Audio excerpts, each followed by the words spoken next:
Okay. All right. There's a few things on Pekudei. El Pekudei Mishkan Edus. Hasher Pukad Al Pi Moshe. Okay. This is the counting of the Mishkan that Moshe counted, and he goes through all the lists of how much stuff was used where and what it's all used for. Fine. What does it actually say? Why does it say Mishkan twice?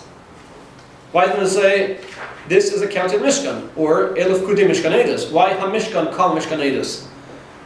What does Rashi say? What does Rashi say there? Shnei Pa'amin. No, what does it say? Remez Lamikdash She Nismashkein B'Shnei Kurbanin Al Nitzim Shel Yisrael.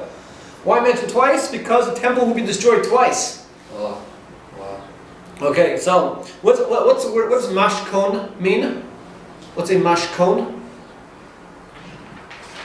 What's a mashkon? No, mashkon? What's mashkon? This is right down here. Fine, what's mashkon? We'll talk afterwards. What's mashkon? No, what's a mashkon? Mashkon is collateral. No, you owe me $10,000.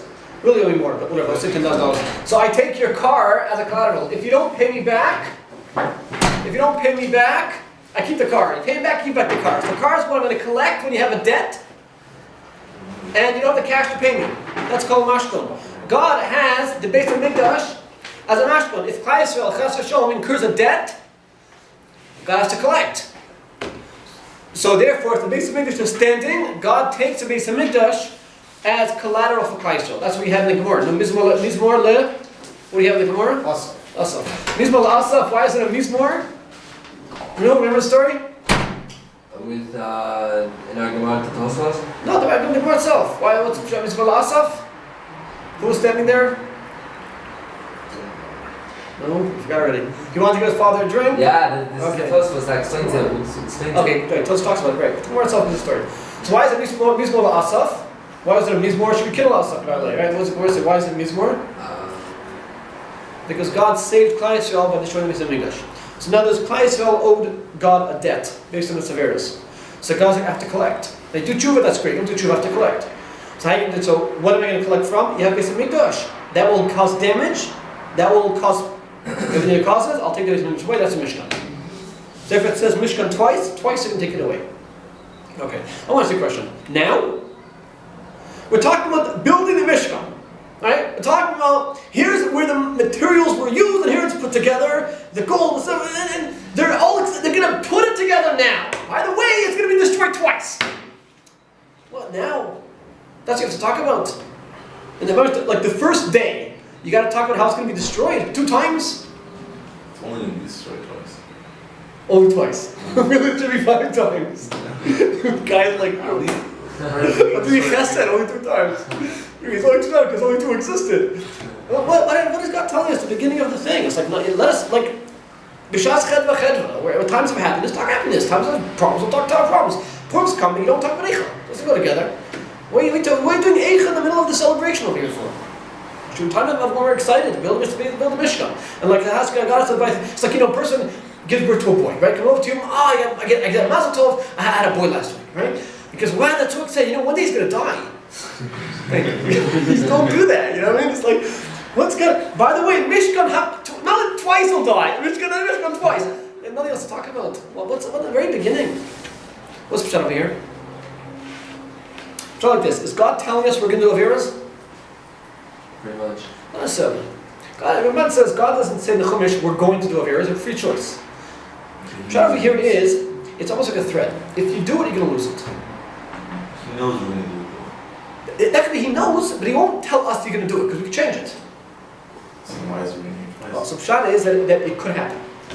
If God's telling us when you're all excited about it, and you're giving and you're donating to Beit HaMikdash to Mishkan, you're building the Mishkan, and you're excited about the Shekhinah dwelling with you, everything's going great, keep in mind that if you mess up, you're going to lose it. Don't mess up. Right, okay, fine. Let's say we didn't sin. We didn't mess up. What would you do with this puzzle? It could be, it wouldn't read this way. It wouldn't read this way. The way we know. So asking how does God know future if I have free choice? That's good enough to talk. Once you hope you solve that, you solve this also. But it's almost like a threat. God's putting into the beginning of it. You have, and it's other in the beginning when you're all excited about it. When you're all excited about things, that's when you have to be told, don't mess it up. Because when it's fresh and it's new and you're excited and everyone's looking forward to the Shekhinah resting, that's what God has to say, don't mess it up. Because if I have to, I'll take it. I don't want to take it away. As you buy a kid something new, exciting toy, play with it carefully. Don't do this and this, you'll lose it. You don't want to get lost. Put your name on the thing. You don't want to lose it.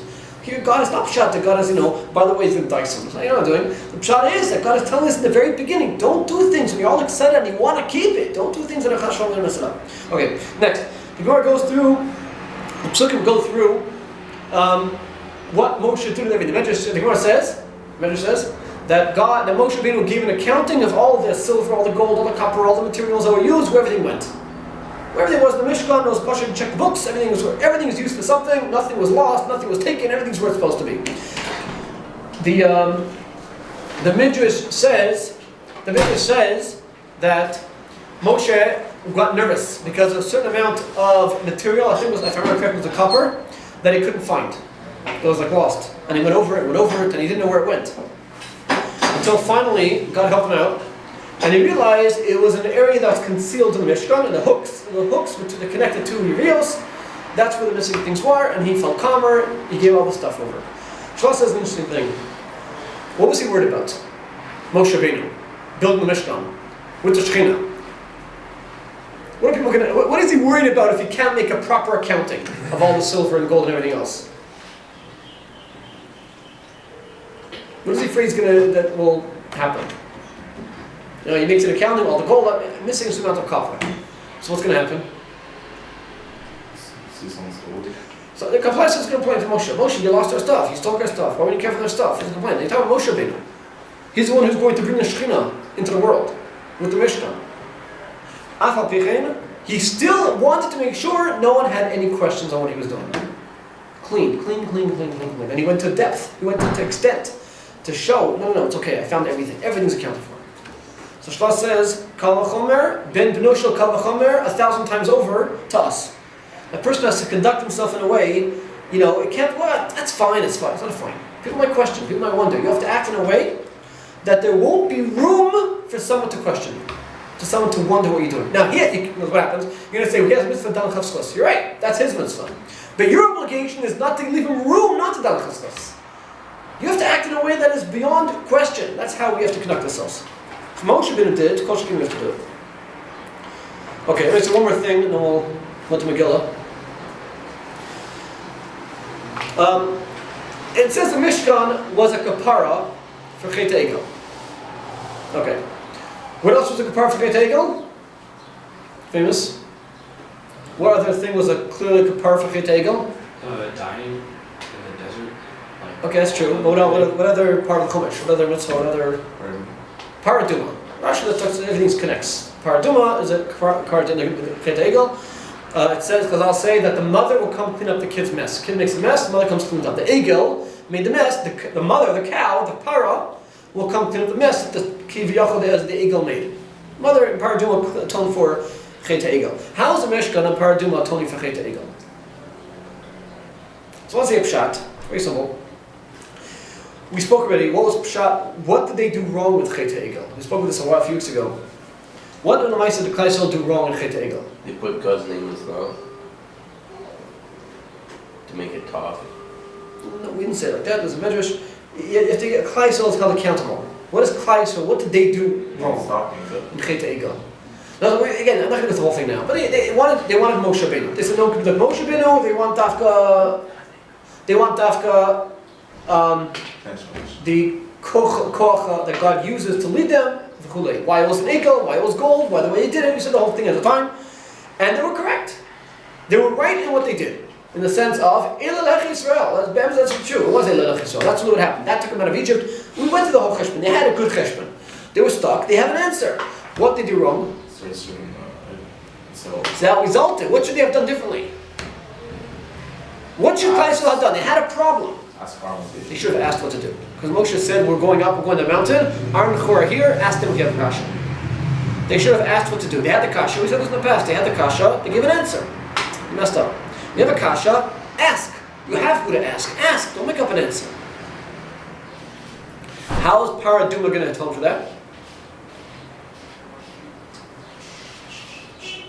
How's paraduma gonna atone for this idea that I have a kasha, I give an answer? No, you're wrong. You have a kasha, you ask someone the answer. Don't look at yourself. No, what's paraduma known for? What? No, what's it famous for? Paraduma is classic. You use it to have tahar. What's it classic for, though? What's a classic concept of paraduma? What's it famous for? What's the most famous thing of paraduma? It's the ultimate. It's a red cow. The ultimate. No, everyone knows this. The ultimate. Oh, highest level of. Tahara. Okay, that's true. How it gets? It's not. Never. Yes, it's v'tahara you from mace. I agree with you. That's also one of the things, because Misa came as a result of Pekudei, paraduma atones for tahara, maskin. But more than that, what's paraduma famous for? It was the only thing that even Shlomo HaMelech didn't know the reason. couldn't get to the end of it. What's pshat, ultimately? Shlomo HaMelech said, I figured out the depth of all the mitzvahs, paraduma I couldn't get. Only Moshe Rabbeinu had the inner core of paraduma, the ultimate in chok. Was given only to Moshe Rabbeinu. That's the ultimate chok. The ultimate chok. What's pshat in chok? We have no idea why we're doing it. We don't understand it. Doesn't mean there's no reason. Of course there's a reason for it. But we're missing information. Al pi Kabbalah, we're missing information. We don't understand it.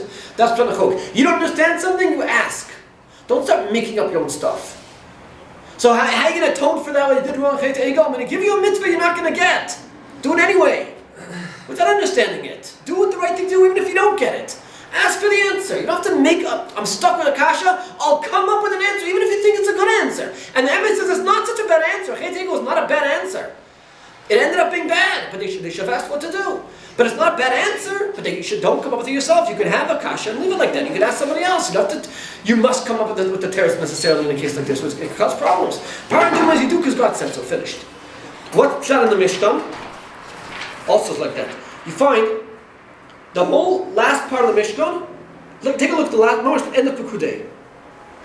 Every paragraph ends the same way. Mamash, every single paragraph ends with the same line. How does it end? Every paragraph. The last aliyah and a half, whatever it is, of 2 aliyahs, whatever it is, of Pekudei, they all end the same way. What does it say? Kasher tziva Hashem es Moshe. Do this, why? Because God said so. And do this, because God said so. And do that, God said so. Moshe Rabbeinu, he understood what he's doing. He didn't do it because I understand pshat. He didn't even do it because he wants the Shekhinah to dwell. He did it why? Because God said so. The whole Mishkan is put together because God said so. Every nuance and detail, even though he did understand it. Kasher tziva Hashem es Moshe. Why? God said so. Exactly what God said. That's also, we have a kasha and something that explains it. I'm not saying don't look for answers, but look, but ask. If you don't have a solid answer, you don't start making things up. I think he's very, very careful with these types of things. Okay, a lot of problems. That was ultimately what the problem Cheta Egel start off with. Okay, fine. All right, Mitchell, we'll go to some. Okay, we'll stop with Pekudei. We'll go back to Megillah.